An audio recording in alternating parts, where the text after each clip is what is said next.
Bonjour et bienvenue aux grandes discussions pour entrepreneurs. Encore une fois cette semaine, je reçois une personne au parcours d'exception.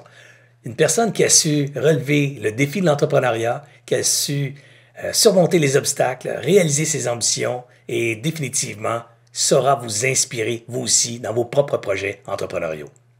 Comme à chaque semaine, à la fin de l'entrevue, on vous demande de faire 3 choses simples et rapides pour vous. 1. Faire un like sur l'entrevue. 2. Faire un partage à vos réseaux sociaux. Et 3. Certainement de faire un commentaire sur la plateforme sur laquelle vous aurez consulté ce contenu. Super important pour aider Alias Entrepreneur à bâtir et maintenir son audience. Également, on vous invite à vous abonner à l'infolette d'Alias si ce n'est pas déjà fait. Ainsi, tous les lundis matins, vous recevrez un article de fond, rapide à lire, sur lequel vous aurez 1 ou 2 trucs qui saura certainement faire une différence concrètement dans votre entreprise. Je vous rappelle qu'il y a plus de 400 contenus gratuits disponibles pour vous, chers entrepreneurs, sur aliasentrepreneur.com. Avant de vous laisser vers l'entrevue, j'aimerais remercier nos commanditaires principaux, nos commanditaires tout court, la Banque nationale, le ministère de l'Économie, de l'Innovation et de l'Énergie, le réseau Mentorat, le Centre de transfert des entreprises du Québec, le programme Persévérance, Mon commerce en ligne et InfoBref. Bonne écoute!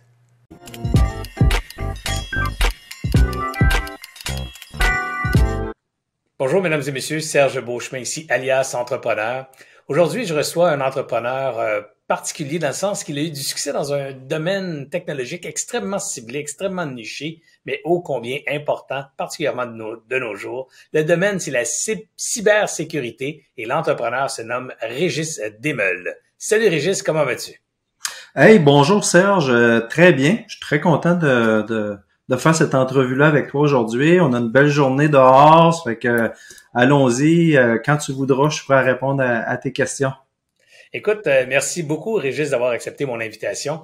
D'abord, il faut que tu saches que chez Alias, on aime ça nous connecter avec les gens depuis le début de leur histoire entrepreneuriale. Et pour ça, il faut reculer un peu dans le passé, puis essayer de comprendre comment le jeune Régis est arrivé à démarrer ou à rêver d'entrepreneuriat. Alors, reculons, si tu le veux, dans le temps. Allons voir dans l'adolescence quelles sont les influences de Régis. Est-ce que tu as des parents entrepreneurs? Est-ce que tu as des mentors entrepreneurs? Est-ce que tu as des gens que tu admires qui sont entrepreneurs? Comment ça arrive l'entrepreneuriat dans ta vie? Comment ça arrive? Écoute, dans mon cas, ça arrive peut-être un petit peu plus tardivement. Je suis originaire de la campagne. Moi, dans la famille, il y avait le grand-père qui avait une exploitation de laitière, là, donc le verre de lait que vous prenez dans la pinte, là, c'est des producteurs de lait. Donc, je me souviens quand j'étais jeune, on travaillait sur la ferme laitière. Mais ce qui m'avait marqué, c'est que le grand-père, il travaillait pas pour personne d'autre, il travaillait pour lui-même. Donc, peut-être que ça vient de là. Je sais que j'ai aussi des oncles et des tantes là, qui ont été dans le domaine des affaires. Là. Mais moi, mes parents, non, ont toujours eu des emplois honorables là, toute leur vie. Là. Mais écoute, je crois pas que ça vient nécessairement là, de la famille. Donc tes études académiques, tu les as faites dans quel domaine? Moi, j'ai étudié au cégep, je te dirais, en informatique, électronique informatique, là, vers la fin des années 80. Tu sais, moi, j'ai été chanceux, hein. Lorsque j'étais adolescent, c'était la période des années 80. Pour moi, c'est une des plus belles décennies, puis ça a été, je te dirais, un jalon majeur, je pense, dans la société là, qu'on connaît aujourd'hui. Souviens-toi, Serge, la musique, la Jackson, Scorpion, Madonna, écoute, il révolutionnait la musique. Au cinéma aussi, les blockbusters, Retour vers le futur, Top Gun, Rambo, Blade Runner, etc. Star Wars, etc. Fait que tu sais, c'est une période très, très animée sur le plan des arts, du spectacle, etc., mais aussi de la technologie. C'est là qu'on a entendu parler des joueurs comme IBM, Tandy, Apple, Texas Instruments. Donc moi, j'ai bénéficié de ça quand j'étais jeune dans les années 80. Et j'avais convaincu ma mère d'acheter un ordinateur usagé. Imagine-toi donc, ces petites annonces. Elle avait payé ça un prix de fou. Mais ça a été mon initiation à l'informatique. Je te dirais probablement secondaire 2 ou 3, là. Mes amis avaient des TRS 80, des VIC-20, des Commodore 64. Moi, je n'avais pas. Puis elle achète une boîte qui s'appelle le IBM PC Junior. Et moi, j'avais la Cadillac. Sauf que c'était plate, cet ordinateur-là, pour le jeu. Mais il venait avec un petit livre sur comment programmer en BASIC. Fait que j'ai touché à ça. Puis c'est ce qui a déterminé, honnêtement, que j'allais aller aux études en informatique et technologie et que je gagnerais éventuellement ma vie avec ça là, un jour. Là. Donc, voilà, c'est drôle, hein, la vie, hein? Années 80. Là. On a un parcours similaire. Moi, je rêvais d'être en affaires un jour, mais je savais pas quand. Et je savais pas non plus dans quel domaine. Et à peu près dans les mêmes années, je tombe en amour aussi avec la technologie de l'information, des ordinateurs, des logiciels, basic, et ainsi de suite. Et du coup, moi, j'ai fait le même choix ou le même pari que toi, qu'un jour, je serai en affaires dans le domaine de l'informatique. Toi, tu savais pas encore que tu serais en affaires. Non, non, pas du tout, pas tu du travaillerais tout. dans le domaine de l'informatique. Ah, exactement. Tu sais, donc, je te disais, j'ai fait un diplôme au cégep, puis il y avait peut-être un ou deux programmes au Québec qui se donnaient dans ces années-là. Ensuite, je me souviens, pendant mes années de cégep, j'avais un petit emploi à temps partiel dans un Radio Shack, boutique qui n'existe plus aujourd'hui, mais je m'occupais des ordinateurs Tandy. OK? Donc, c'était un brand c'est vraiment spécifique à Radio Shack. Donc, ça m'a permis de travailler en informatique comme étudiant.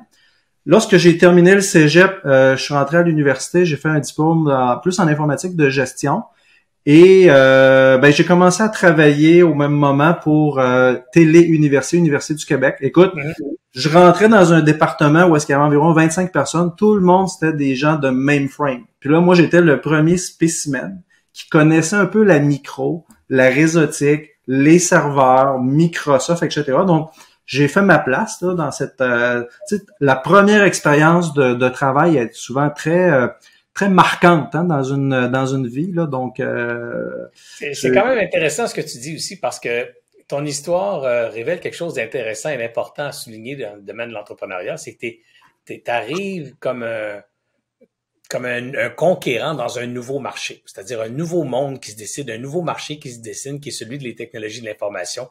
Dans ce marché-là, il y a plein d'innovations, plein de nouveaux joueurs, plein de nouvelles technologies qui émergent à tous les 6 mois, tous les 3 mois, des nouveaux logiciels, des nouveaux conquérants qui cherchent à prendre leur place sur le podium. Bref, il y a beaucoup d'effervescence, beaucoup d'ébullition et toi, tu te lances dans cette industrie-là avec évidemment beaucoup d'intérêt et tout ça, mais c'est important de le remarquer parce que il y a énormément d'opportunités qui émergent dans des contextes économiques ou industriels comme ceux-ci par rapport ou contrairement à un milieu plus, je dirais, traditionnel et plus mature. Alors ça, c'est intéressant de se le rappeler parce que il va y avoir beaucoup d'opportunités pour Régis Desmelles là-dedans et pour Serge Beauchemin et pour plein d'autres entrepreneurs de la même époque dans le même domaine. Mais toi, comment as-tu tiré ton épingle du jeu là-dedans pour essayer de trouver une niche à toi? Exactement, c'est une excellente question. Après avoir travaillé quand même, je pense que c'est 7-8 ans là pour Télé-Université, puis pour moi, c'était un milieu fertile parce que c'était l'éducation à distance, donc utiliser à fond les technologies pour donner la formation à distance universitaire. Je suis allé travailler dans une petite PME, plus sur, je dirais, de l'informatique, de la réseautique avancée, notamment sur le protocole IP version 6 qui était en train de se concevoir. Là. Et puis, j'avais cette entreprise-là, là, écoute, j'étais comme le deuxième employé. On avait décidé de faire de la consultation en cybersécurité. Donc, j'ai appris le métier de consultant et l'expertise de cybersécurité à travers les 2-3 ans que j'ai fait pour cette compagnie-là. J'ai travaillé quelques années avec la personne qui m'avait engagé. Puis après environ 3 ans, j'ai décidé de quitter. Il y avait une vision là, qui était un peu divergente entre moi et le patron. Et j'ai décidé à ce moment-là d'essayer de dire je vais me partir à mon compte avant d'aller porter mon CV, tu sais, chez CGI ou DMR ou LGS, là, des grandes firmes informatiques que tu connais bien. J'ai dit je m'essaie. Puis si ça marche pas, mon plan B, c'est que je renverrai mon CV chez CGI de toute façon. Mais c'est quand même audacieux comme move, là, parce que je présume que t'es quoi, dans quel âge que t'es à peu près, dans mi-trentaine? Oui, c'est ça. Je te dirais même, j'étais plus aux alentours de 30 ans. C'est ça. La famille, même ma femme, on venait d'avoir, je pense, notre deuxième enfant. On venait d'acheter notre première maison. On se posait des questions comment on allait faire pour payer l'hypothèque, etc. Puis là, j'annonce à ma femme, j'ai dit, écoute, je lance ma job et puis j'essaie de me partir à mon compte. OK? Puis j'ai dit, on fait un essai. La façon que j'ai trouvé pour rassurer ma femme, dans le fond, c'est que, tu sais, t'as sans doute ça, là, des comptes bancaires dans plusieurs institutions financières. Fait que j'avais été les voir, j'avais demandé à chacun, là, tu sais, un 10-15 000 de marge de crédit pour des soi-disant rénovations. C'était pas vrai, là. Et puis, j'ai pris cet argent-là, j'ai convaincu ma femme, j'ai dit, écoute, J'essaie ça pendant 6 mois. Je me verse un salaire pendant 6 mois pour ce qu'on a besoin. Dans 6 mois, là, si ça marche pas, j'irai travailler pour CGI ou puis ben j'aurai une dette à rembourser. Ben finalement, ça s'est pas passé comme ça. J'ai travaillé beaucoup plus que ce que je pensais. Écoute, j'avais un petit plan d'affaires qui rentrait sur une feuille. Je veux faire 200 jours de consultation avec un taux horaire de temps. Comment je vais faire pour rejoindre ces clientèles-là? Je vais contacter des gens que je connaissais dans les grandes entreprises en informatique. J'avais développé un petit peu de formation. Finalement, écoute, dans ma première année, je pense que j'ai fait 300 jours de consultation à un taux bien supérieur. Puis j'avais même déjà commencé à engager un premier pigiste dans ma première année. Alors, là, je dois t'arrêter. Je dois t'arrêter. Là, tu me dis, premièrement, je trouve ça ingénieux de dire, écoute, je me lance et comment je vais me lancer, je me mets des barèmes financiers, donc des paramètres financiers. Je vais lever de la dette, entre guillemets, pour me payer un salaire pendant X temps. Si j'ai pas assez de revenus au bout de X temps, ben, je prendrai une décision. Est-ce que je continue l'aventure, j'arrête? Bref, j'ai déjà un plan qui s'appelle un milestone, un objectif à atteindre. Et si celui-ci est pas atteint, ben, j'ai déjà des avenues. Alors, on part pas, on se jette pas dans le vide, on a réfléchi un peu. Bravo pour ça. D'autres affaires que tu racontes qui est quand même intéressant, c'est que dans l'élaboration de ce plan-là qui fit sur une page, tu t'es lancé dans l'exécution en disant, je vais faire 200 jours facturables. Tu en as facturé 300. Comment on fait 300 jours facturables dans une année de 365? Ça veut-tu dire qu'on travaille tout le temps, ça? Ça veut dire qu'on travaille. Ma première année, pour moi, c'est un immense sacrifice, OK? Pas de vacances, à peu près pas de journées fériées, etc. Tu sais, j'allais chercher des contrats, puis je n'étais pas obligé d'être physiquement chez les clients pour réaliser. À ce moment-là, le télétravail, ça existait déjà, là, OK? Donc, écoute, je travaillais les soirs et les fins de semaine pour faire le max. Tu sais, dans le fond, ma recette, c'était, je veux facturer dans ma première année le maximum d'heures afin d'avoir un maximum de revenus. Hein? Puis ça a très bien fonctionné. Écoute, j'ai défoncé tous mes objectifs. Puis ça m'a encouragé pour la suite. Hein? Donc pour la suite. C'est intéressant aussi. C'est intéressant, juste si me permet de te couper une autre fois, c'est que parce qu'il y a beaucoup de gens qui nous écoutent et qui sont justement des travailleurs autonomes qui facturent leur temps.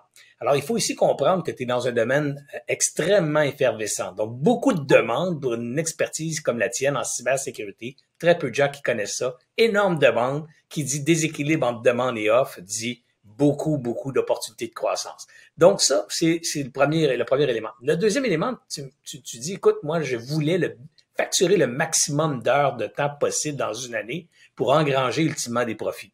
Ça, c'est pas un modèle d'affaires comme tel, parce qu'à un moment donné, à répéter ça pendant 10 ans, tu vas brûler ta santé, tu vas brûler ta vie. Mais je sais où tu t'en vas avec ça, c'est que ce profit-là, toi, tu voulais l'investir dans le recrutement d'employés et commencer à bâtir de l'équité. Et ça, c'est intéressant dans un modèle d'affaires d'entreprise. Accumuler des profits, ça veut pas dire, ou faire un gros revenu, ça veut pas dire qu'il faut le prendre puis le dépenser ou l'investir en immobilier. Ça veut dire qu'il faut le garder, pareil comme tu as fait tantôt pour ta marge de crédit, pour financer, comme une marge de crédit, l'embauche d'un premier employé qui, si pendant 6, 7, 8 mois, fait pas ses frais, ben, il va gruger les profits que tu auras fait la première année à la sueur de ton front, mais tu n'es pas en train de faire faillite non plus. Alors, c'est un peu le modèle d'affaires qui se dessine chez Régis Desmeules. Exactement. Puis tu sais, en plus, en boni de ça, la fiscalité est extrêmement avantageuse. Dans ces années-là, là, puis on est aux alentours de 2002, le gouvernement du Québec, le ministère du Revenu, avait donné un congé fiscal de 5 ans aux nouvelles entreprises qui démarraient. OK, ça veut dire que tu ne payais pas une scène d'impôt au provincial pendant les 5 premières années. Donc, ça encourageait à mettre de l'argent dans la compagnie puis profiter d'un très faible taux d'imposition. Moi, dans le fond, j'ai même pas eu besoin d'engager pendant cette période-là ma première entreprise, Concept IP Sécurité, 2002-2007 à peu près. 4-5 pigistes, aucun employé. Donc, j'engageais au fur et à mesure que j'avais besoin. Donc, ça m'a permis de capitaliser quand même pendant quelques années. Ensuite, 2007, fondation de la deuxième entreprise de cybersécurité. Donc, c'est un peu, je te dirais, une fusion avec un autre travailleur autonome comme moi, qui avait des pigistes plus dans le monde du développement. Donc, j'ai rencontré un associé et puis on a fondé Groupe Innode ensemble. Donc, puis là, on s'était donné des objectifs un peu plus ambitieux, d'avoir une entreprise qui allait être pérenne dans le temps, d'aller une entreprise qui allait développer de la valeur aussi. Parce que, tu sais, le service professionnel, c'est basé sur les individus, mais on voulait aller vers une compagnie qui allait ajouter à son offre aussi des produits. Donc, on a investissait quand même pas mal d'argent en RS&DE pour commencer à développer des trucs qui allaient nous aider pour la consultation, éventuellement peut-être même avoir un spin-off. Donc, avec cette deuxième entreprise-là, écoute, on est passé de quelques personnes jusqu'à environ 75 ressources en l'espace d'à peu près 7 ans. Et c'est là qu'on a été acquis là par un gros joueur dans notre secteur, là. Ça aussi, c'est encore intéressant parce que là, ce que tu as dit, c'est j'ai travaillé pendant 5 ans tout seul à mon compte. J'ai engrangé les profits, Ouais. entre autres par le congé fiscal. J'ai travaillé avec des pigistes au lieu d'embaucher des gens. Donc, ça me permettait d'avoir une charge de salaire flexible. Hein. C'était pas de revenus, Exact. dépenses, c'était des dépenses parce que c'était des revenus. Bref, bonne optimisation de l'utilisation. Et à un moment donné, tu as dit, bon, là, je vais m'associer avec quelqu'un qui va créer de la valeur parce que tu avais compris que si t'arrivait quelque chose à toi, oups, plus de revenus. Donc, une business extrêmement fragile.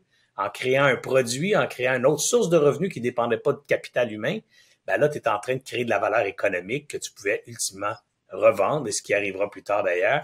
Donc, tu pourrais revendre à quelqu'un d'autre sans vendre ton âme et ton temps pour le restant de ta vie. Exactement. Tu vas vendre un produit de propriété intellectuelle qui, elle, va te générer un cash. Alors, ça, c'est le modèle peux-tu nous parler un peu de ces produits là, que tu as développés?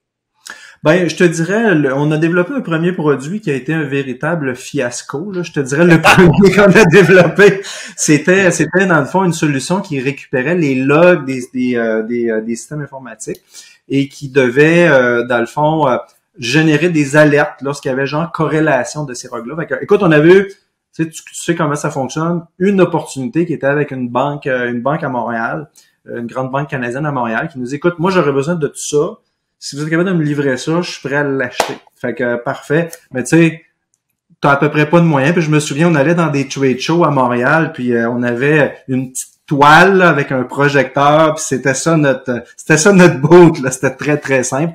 Et puis après ça, ben écoute, on a eu bien du plaisir avec ça. Mais ensuite, on a développé une deuxième qui était une solution de gestion de la conformité réglementaire pour les compagnies d'assurance. Donc mon associé et avait quand même des bonnes connexions dans le monde des assureurs. Donc, a fait une espèce de regroupement d'assureurs. Puis on leur a, au lieu de développer puis de vendre une solution à un seul, c'est un groupe. OK? Donc, cette solution-là, on l'a développée, on l'a mise en marché, etc. N'empêche que, tu sais, elle a pas été très, très longtemps en marché parce qu'on a eu quand même l'acquisition de l'entreprise principale là, qui a été faite là, quelques années après le lancement de la solution. Donc, on n'a pas pu voir le plein potentiel de cette solution-là, mais on s'enlignait pour éventuellement peut-être un jour avoir un spin-off, tu sais, avoir une compagnie séparée pour la partie des produits logiciels. Okay. Alors, les gens qui ont acquis cette technologie ou l'entreprise, ils ont acquis principalement, évidemment, une base de clients, donc des gens avec qui vous faisiez déjà des affaires en termes de consultants. Et ils ont acquis aussi la propriété intellectuelle d'un produit pour lequel le potentiel n'était pas encore exploité, mais qui devait certainement receler encore beaucoup de potentiel pour l'avenir. Exactement. Tu sais, c'était très innovateur là, comme solution. Ça réglait évidemment un problème de cette industrie-là.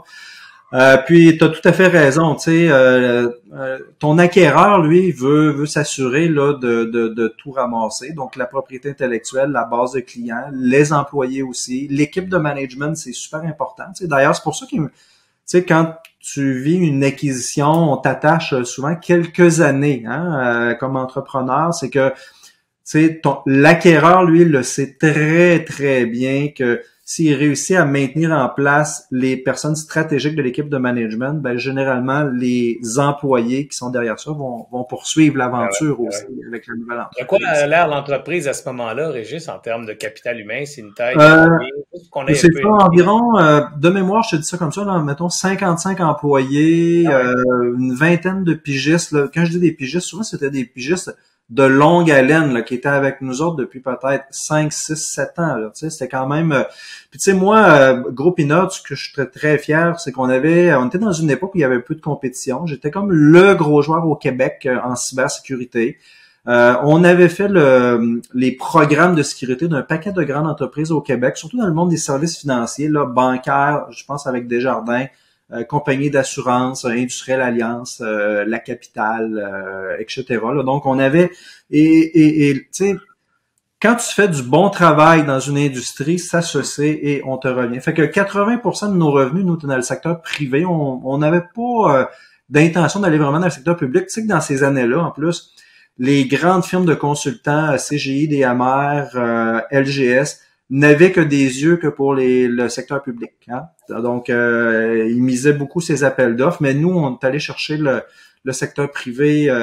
C'était, dans le fond, était où l'argent? Était dans le secteur privé, mais était dans le secteur financier aussi. C'est très, très important. Là.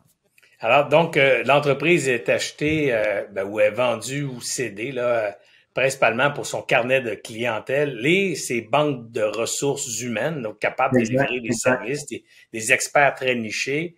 Elle est cédée aussi pour une propriété intellectuelle sur un produit, donc quelque chose qui vous appartient. Puis ça, c'est important aussi, Régis, si tu me permets une autre parenthèse. Quand on part une business de service, je répète souvent aux gens, il y a comme 3 piliers de création de valeur. Le premier pilier de création de valeur, c'est évidemment les clients. Tu sais, une business de service, si t'as pas de clients, ça sert à rien. Donc, ça prend une base de clients et ça, plus les relations avec ces clients-là sont bonnes, plus elles sont étroites, plus elles sont même consignées dans une entente contractuelle dans le temps. Hein, mettons, tu vas offrir des services sur les 3 prochaines années à tes clients, puis un contrat de 3 ans qui est signé avec chacun de tes clients. Ça, c'est ce type de relation-là, ça crée de la valeur. C'est-à-dire qu'on peut revendre ça à quelqu'un qui va vouloir l'acheter parce qu'il y a des contrats, parce qu'il y a des revenus récurrents, parce qu'il y a une relation long terme. Deuxième élément, deuxième pilier de valeur ou de création de valeur dans une société de service, définitivement le staff. Encore là, tu le disais tantôt, une 50aine d'employés, une 20aine de pigistes, ces relations avec le capital humain, des gens spécialisés, des gens nichés, ultra importants.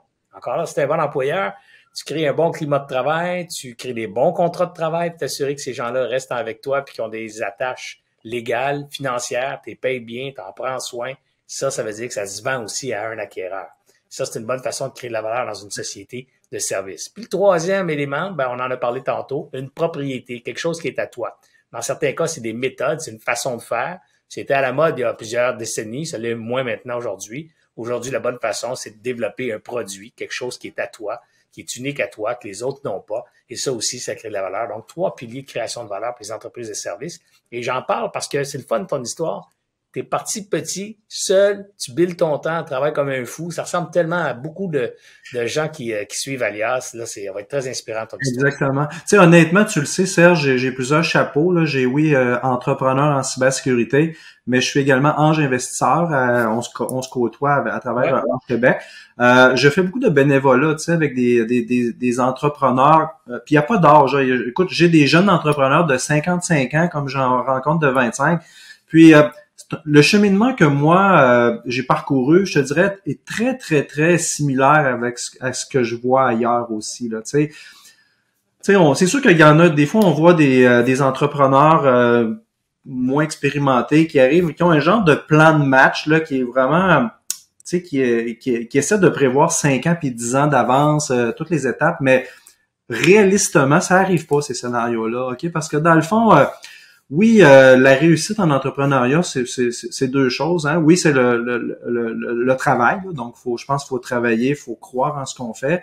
Mais aussi, moi, j'évalue il y a le facteur chance aussi qui est extrêmement important là-dedans. OK? Tu sais, pendant la pandémie, là, toi puis moi, on connaît des entreprises qui ont bénéficié de la pandémie de façon très positive. On les nommera pas, là, mais s'il n'y avait pas eu de pandémie, je pense qu'il y aurait une couple d'exit là, qui ne serait pas réalisé dans le fond. Ok, ça c'est le facteur chance pour eux autres. Là. Ils ont été vraiment à la bonne place au bon moment quand le train est passé. Ok, fait que ça, quand même que tu essaierais de prévoir ça, le facteur chance, tu peux pas. Là. Tu sais, c'est vraiment, il y a des accidents. Moi, tu sais, moi j'ai eu des accidents très positifs dans ma vie, puis j'en suis très heureux.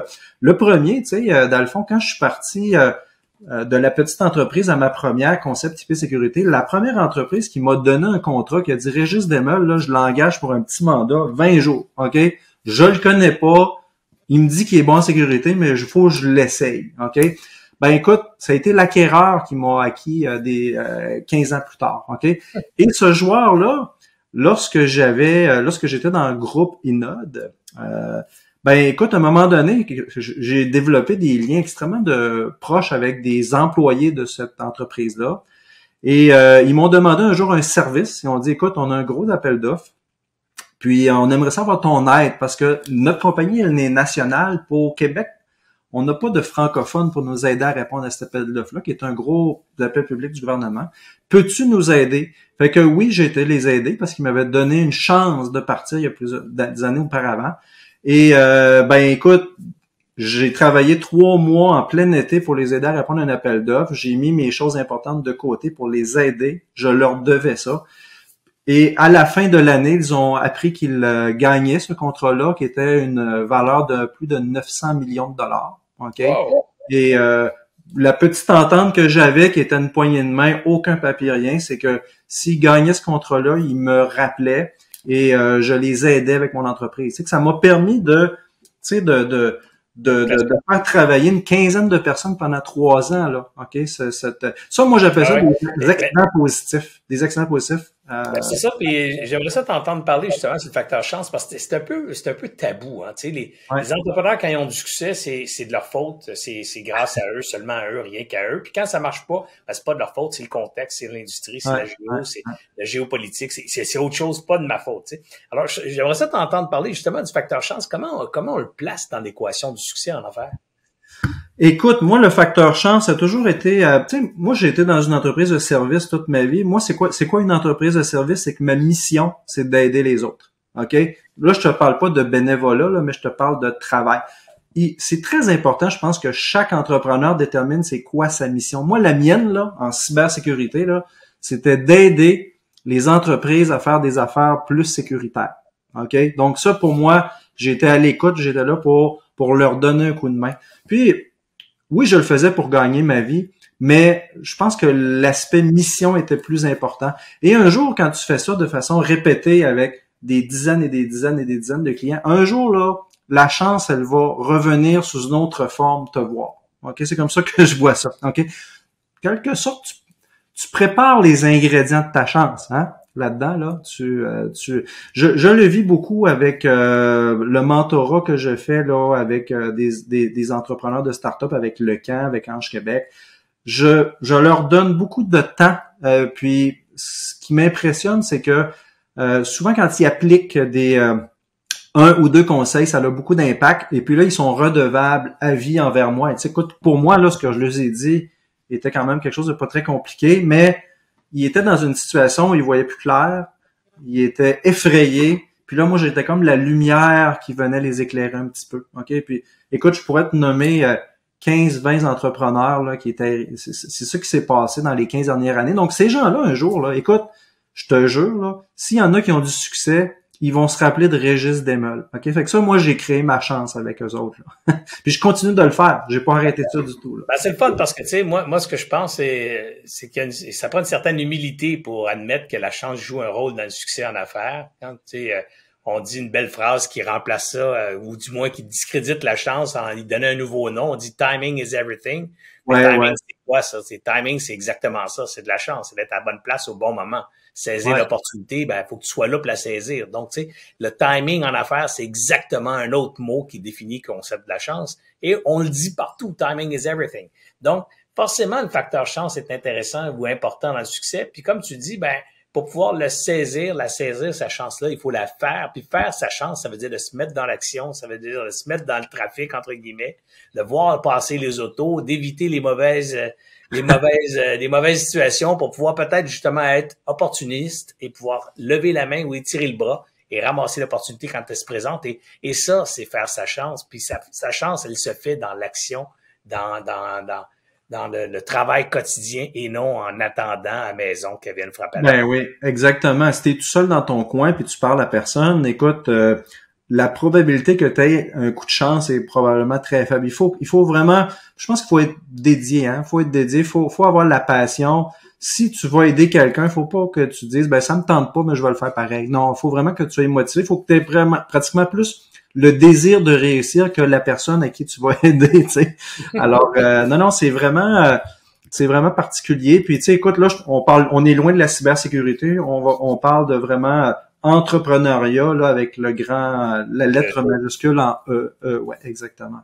Régis, tu fais référence à aider les autres et tout ça. Je sais que tu as écrit un bouquin aussi sur le financement, un bouquin d'ailleurs dont j'ai signé la préface. Oui, j'espère que tu es au courant parce que c'est toi qui es que la préface. Oui, je suis très au courant pour l'avoir lu d'ailleurs avant de signer la préface.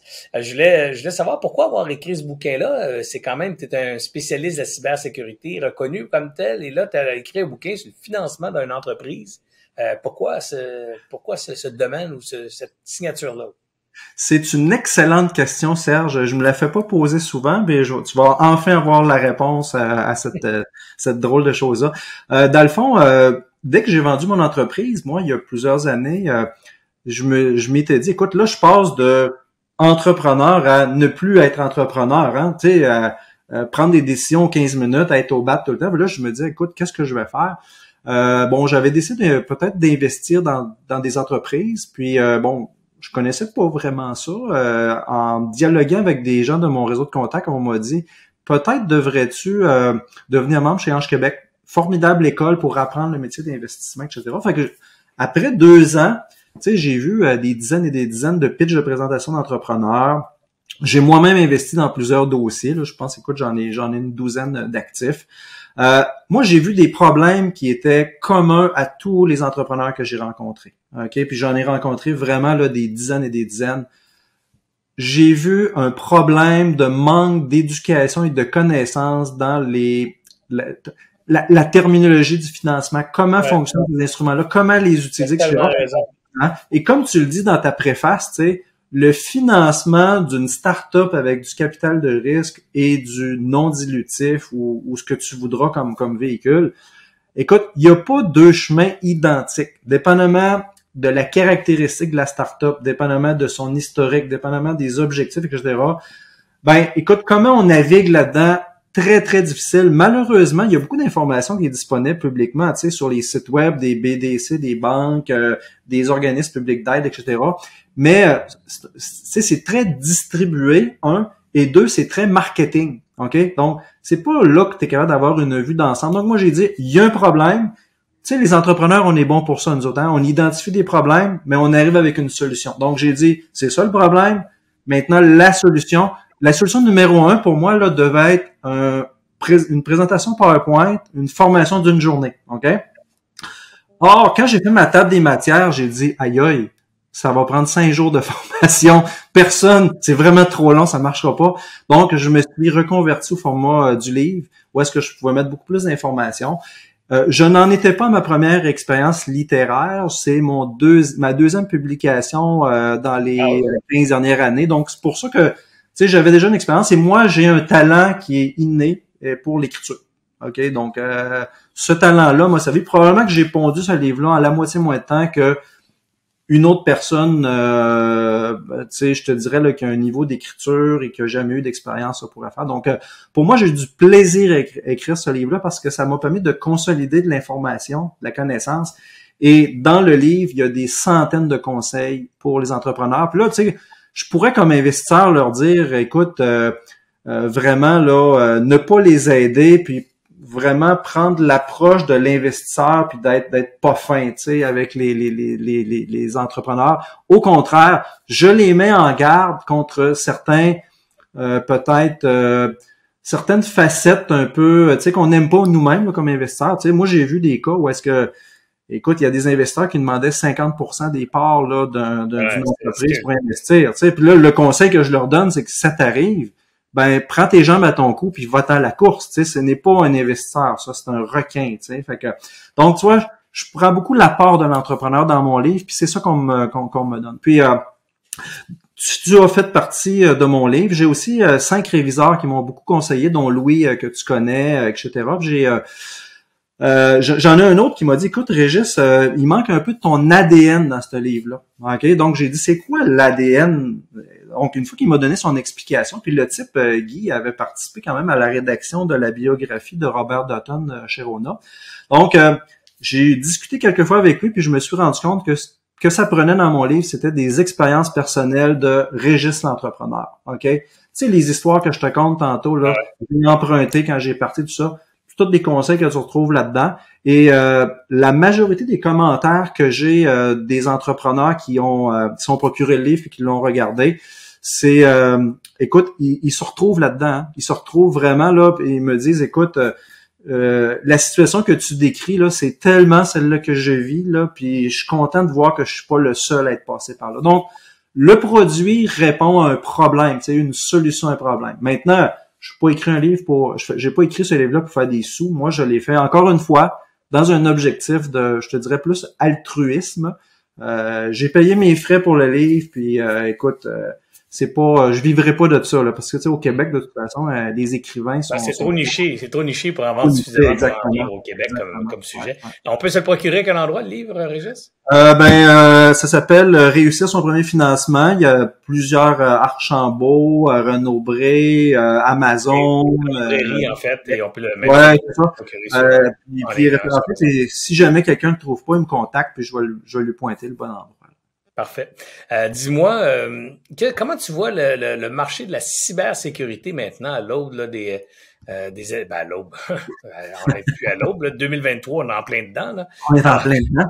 Comment tu vois ça, justement, cette cybersécurité dans un monde de plus en plus connecté? Je lisais dans la presse ce matin la quantité de crimes économiques qui sont déclarés au Québec par année et qui sont pratiquement non résolus, même pas enquêtés. Comment tu vois l'avenir de la cybersécurité?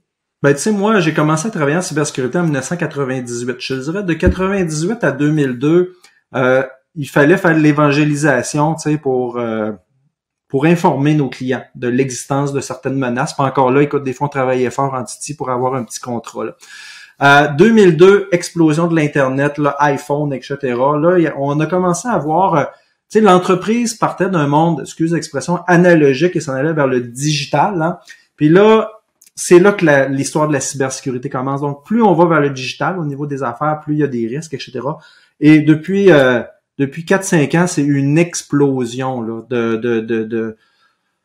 une explosion de mal, tu sais, dans notre monde digital. Là, OK? Quand c'est bon, il y a toutes sortes d'affaires là.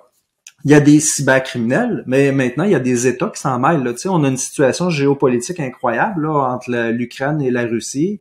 La moitié de la planète prend pour un camp, l'autre moitié pour l'autre. Puis tu sais, pirater, lancer des attaques contre des infrastructures de pays, que ce soit des utilités ou que ce soit des grandes entreprises, tout ça, c'est hypocrite, hein. Fait que ça là, il y a pas d'impunité là-dedans. Là. Tu sais, imagine là, t'as quelqu'un en Corée du Nord, un groupe qui décide d'aller faire planter, par exemple, une banque ici en Amérique du Nord. Et écoute, ils vont peut-être la faire planter quelques minutes, quelques heures, etc. Ça va avoir des conséquences économiques considérables pour les clients puis pour cette organisation-là. Mais après ça, va donc te plaindre, là, OK? Donc, c'est ça. Le monde digital est un monde qui est insécure. Puis il faut investir de plus en plus en cybersécurité. Moi, d'ailleurs, je te parlais de Groupe Inode a été vendu. Je suis, depuis un certain temps, associé dans une troisième entreprise de cybersécurité. Où est-ce que ce fois-là, je ne suis pas CEO, mais je suis un peu, je te dirais, conseiller à la direction du CEO.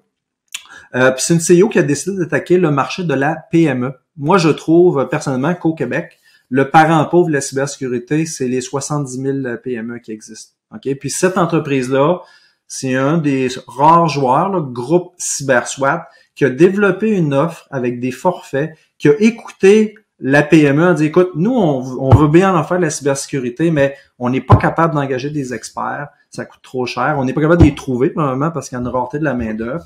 Donc, on a développé une offre de forfait avec un budget quand même relativement abordable pour les PME. Donc, moi, j'ai beaucoup aimé cette approche-là chez CyberSwat. D'ailleurs, le patron de CyberSwat est, à quelque part, un de mes anciens employés de groupe Inode. OK, donc ça me fait doublement plaisir d'encourager ça, mais je vois beaucoup de problèmes, je te dirais, pour les PME dans les prochaines années parce que ça s'intensifie. Juste ChatGPT, là, quand on va plugger là-dessus le mal, là, qu'est-ce qui va sortir de là? Hein? Ouais, c'est inquiétant là, ce qui s'en vient, vraiment. Là. Présentement, on peut mettre des garde-fous, des remparts de cybersécurité, mais viendra un moment où ce qu'on mettra en place sera plus suffisant pour lutter contre des intelligences artificielles d'attaquants, là, tu sais, fait que... Puis je t'ai pas posé la question sur la cybersécurité par hasard. C'est qu'au début de l'entrevue, je parlais de l'effervescence dans laquelle toi et moi, on est nés comme entrepreneurs, là, les technologies de l'information, l'Internet, les ordinateurs, les logiciels. Pouf, ça popait dans ce temps-là. Aujourd'hui, 2023, les grandes tendances, les tendances lourdes où il y a beaucoup d'effervescence, définitivement cybersécurité, définitivement tout ce qui touche de près ou de loin, les algorithmes, l'intelligence artificielle, la gestion de données, là. Bref, énormément d'opportunités là-dedans. Donc, il y a beaucoup de gens, des fois, qui m'appellent, m'interpellent. Serge, dans quoi je pourrais peut-être me lancer? Là, quels sont les domaines d'avenir? Ben, ça en est des domaines où il y a énormément de possibilités de recréer une business comme les premières que tu as créées, Régis, là, mais qui sont pas nécessairement la même expertise que tu avais il y a 25 ans. Mais exactement. Une expertise pointue en 2023. Exact. Tu sais, le marché de la cybersécurité, là, écoute, moi, je le connais bien, là, peut-être que tu as moins vu ces tableaux-là. Moi, je regarde vraiment là, des dashboards là, qui sortent à chaque année. Là, j'en ai un que je suis, là. Écoute, il y a des milliers de startups en cybersécurité sur la planète. OK, j'ai vu un dashboard, là, qui en montrait à peu près juste 700-800, là. Écoute, une petite fonctionnalité, un startup, ça, il n'y a pas vraiment eu de consolidation dans ce monde-là jusqu'à maintenant. Mais c'est dur, tu sais, pour prendre tu sais, t'es un petit startup, tu te bats contre des géants qui sont Microsoft Security, IBM Security, McAfee, RSA, etc. Des gens qui sont là, des entreprises multinationales qui sont là depuis 20 ans, 25 ans dans ce domaine-là. C'est très dur de percer là-dedans. Il faut vraiment que tu trouves quelque chose de solide, puis que tu aies beaucoup d'argent, je te dirais, là, pour ta mise en marché, parce que c'est un marché qui est pratiquement saturé. C'est pas parce qu'il n'y a pas de besoin, il y en a. Mais tu sais, toi, tu es une grande entreprise, tu dis, j'ai le choix. J'achète un produit de McAfee, cette compagnie-là est là depuis 20 ans, ou j'achète un produit d'une petite start-up qui est là depuis 2 ans. Je sais pas trop si ça va être là dans 2-3 ans encore. Tu sais, c'est dur pour les petits là de rentrer dans les très grandes entreprises. T'as pas l'impression que c'est comme ça dans pratiquement tous les domaines. Là. Tu sais, je pense, mettons, à quelqu'un qui veut se lancer en marketing aujourd'hui. Ouais. Oui, tu as tout à fait raison. Des milliers de boîtes de consultation en marketing pour faire de la publicité sur les réseaux sociaux, pour devenir influenceurs. Et encore là, ça aussi, c'est difficile. Alors, il y a comme une constante aujourd'hui que les marchés sont comme matures rapidement, dans le sens qu'ils vont se saturer rapidement de conquérants potentiels. Et ils vont être dominés par quelques 6-7 grandes entreprises. Alors, c'est comme difficile de faire sa place quelque part. Mais en même temps, c'est cette effervescence-là qui donne la possibilité à tout le monde d'aller jouer. Exact. Tu sais, un truc là que je vois, puis c'est pas juste pour la cybersécurité, moi je crois pertinemment que si tu développes quelque chose de niche, très très pointu, et que tu es capable d'aller chercher une masse critique par exemple, on développerait, toi puis moi, une nouvelle start-up en cybersécurité ou autre, et on adresse le marché, je sais pas moi, des pharmacies. OK? Puis qu'on va chercher juste des pharmacies. Là. Puis qu'on va en chercher 100, puis 500, puis 1000. Là, on a notre différenciateur. OK? Par contre, si on a 500 clients, puis que ça représente 100 industries différentes, là, c'est un peu tiré partout. Là, tu sais, c'est pas la même chose. Là. Donc, il y a de l'espoir. Les marchés de niche, les clientèles de niche semblent être encore quelque chose d'intéressant. Donc, c'est quelque chose à noter, je crois. Là. Je pense que de plus en plus, la spécialisation, pour tous ceux qui convoitent une entreprise de service, là, tous ceux qui convoitent ce type de modèle-là doivent comprendre qu'aujourd'hui, extrêmement important de se spécialiser dans quelque chose pour lequel il y a de la demande. Des fois, il y a des gens qui se spécialisent pour des trucs pour lesquels il n'y a pas de demande. Ils sont 8 dans le monde à chercher quelqu'un là-dedans. C'est pas des bons modèles, c'est difficile, mais quand tu trouves une spécialité qui répond à un paquet de monde, je sais pas, là, je suis pas en train de créer des modèles d'affaires. J'allais nous donner une couple d'exemples, mais ça peut être dangereux pour moi. Je n'irai pas dans cette sphère-là de l'improvisation. Mais définitivement, en observant un marché comme celui de la cybersécurité ou de l'intelligence artificielle, il y a définitivement beaucoup d'opportunités. Il suffit de dénicher justement quels sont les segments à couvrir, et puis surtout les segments pour lesquels tu es capable de développer l'expertise, parce que c'est pas n'importe qui devient expert en intelligence artificielle en quelques week-ends, là. Exact, tu as tout à fait raison. Fait que oui, il y a de la place, tu sais, il y a toujours de la place. Faut d'abord identifier un problème, hein. Ça, c'est, je crois. Puis plus le problème, il est profond, il est large, mieux c'est. Il va juste être plus facile à expliquer à tes clients, puis à aller chercher des contrats. Puis par la suite, ben écoute, ça prend quand même une solution à ces problèmes-là. Je crois beaucoup à l'effet de niche, là, donc clientèle de niche. Si on est capable de vendre cette solution-là, ben c'est quand même un bon départ, là. Régis, j'aime toujours demander à mes invités qui sont les gens qui les inspirent encore aujourd'hui, comment on se nourrit en 2023 là, d'idées, d'énergie, comment l'entrepreneur se nourrit. Alors, toi, Régis Desmeules, est-ce qu'il y a des auteurs qui t'interpellent plus que d'autres? Est-ce qu'il y a des sites Internet que tu lis? Ouais, c'est ça. Écoute, comment tu te nourris, toi? Moi, je suis un techies, OK? Je t'ai parlé des années 80 tout à l'heure, là. Les Star Trek, les Battlestar Galactica, les Cosmos 1999. Quand j'étais adolescent, j'écoutais ça, ces séries-là. Aujourd'hui, les gens vont dire c'est plate, ça, mais il y a eu des remakes, etc.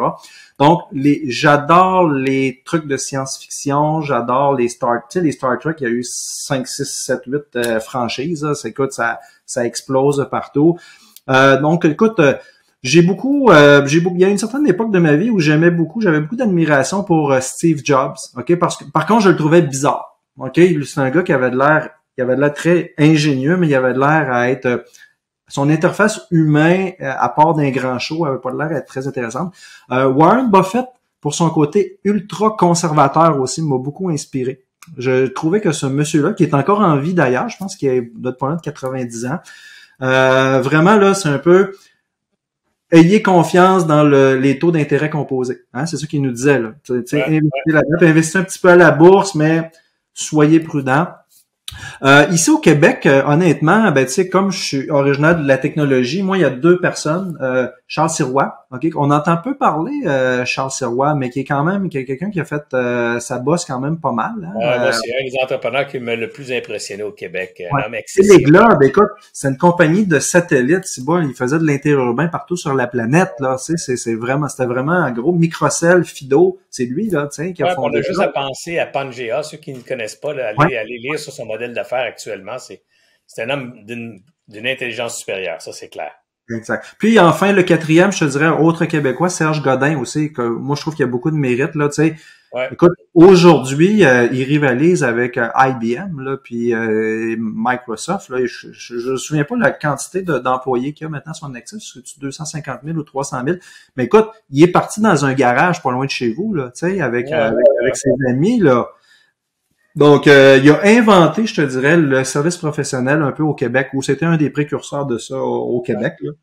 Ce qui est fascinant, tu sais, si tu penses à CGI, qui est une grande boîte technologique mondiale, qui est née ici au Québec dans un garage, je pense à Alain Bouchard qui domine la planète lui aussi dans le domaine de la distribution des dépanneurs et tout ça. Ces entreprises qu'on peut pas imaginer la taille tellement c'est grand, là, tu sais. Puis ça, c'est parti dans le span de vie, dans l'espérance de vie ou dans la vie d'une personne. Là, tu sais, ça n'a pas pris 400 ans à développer. Là, ça s'est fait dans la vie d'une seule personne. Puis ce sont des entreprises relativement traditionnelles du service.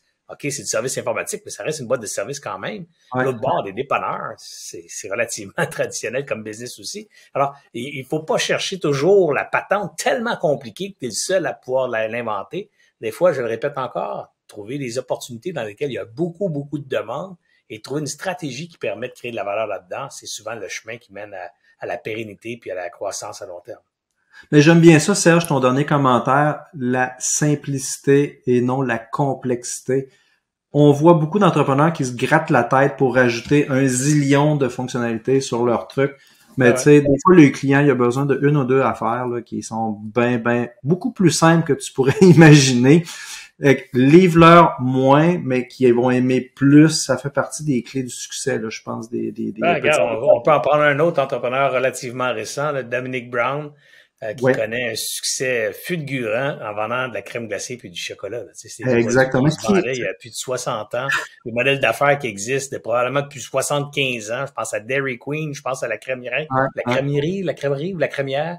Mais tu sais, des marchands de crème glacée, il y en a depuis des décennies. Là. Puis il a trouvé une twist pour entrer là-dedans qui est pas bien compliqué. Là. Puis finalement, un revamp de la marque et boum, on repart sur un autre peut-être 20 ans, 30 ans, 40 ans avec cette affaire-là.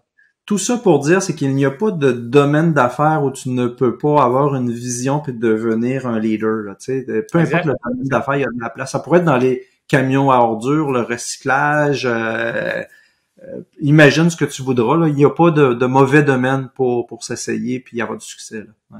Régis, je te remercie beaucoup. Je retiens de notre entrevue beaucoup de candeur, beaucoup d'authenticité, de simplicité. Ça, c'est des éléments qui, pour moi, me marquent beaucoup. Puis c'est les éléments qui, je remarque, inspirent beaucoup les gens chez Alias Entrepreneurs. Donc, un grand merci pour ta disponibilité aujourd'hui, d'avoir accepté mon invitation, mais surtout d'avoir été capable de partager tout ça avec pas de parure, rien, là, juste comme c'était, là, c'est parfait comme ça.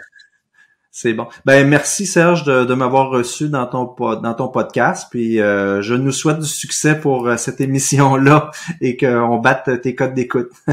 All right. L'important, moi, c'est pas tant la quantité que la qualité. Si on est capable de toucher 3, 4, 5 entrepreneurs qui font une différence dans l'entreprise par ton entrevue, ben écoute, on aura fait une bonne job.